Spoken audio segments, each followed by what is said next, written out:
Ara. Ara. Ara. Ohayo gozaimasu. Ako si John, baguhang mekaniko dito sa Hokkaido, Japan. Sa lamig ng panahon dito, minasang halos lahat ng mga sasakyan pag natambay sa labas ng mga ilang araw, hindi na talaga yan naandar pagbalik. Tulad na lang ng wing van na to. Itong wing van na to is natambay to sa labas ng isang week, kaya ang nangyari is nag-frozen yung krudo niya at hindi na talaga aandar. Unang ginawa namin is ginamp namin sa isang battery na dala-dala namin. Baka sakaling aandar pa. Yung kasama ko pala ngayon is yan yung master mechanic ng mga truck, kaya may tiwala ako na mapapaandar talaga niya to. Lumipas ang mga ilang minuto, puro lang aging talaga nilulungan sa makina. Wala talaga, lamig talaga ang makina. Ara.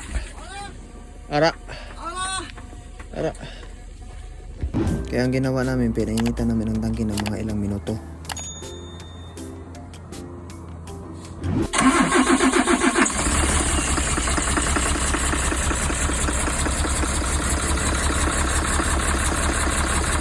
Tapos kunin namin yung na umpog na ice sa itaas.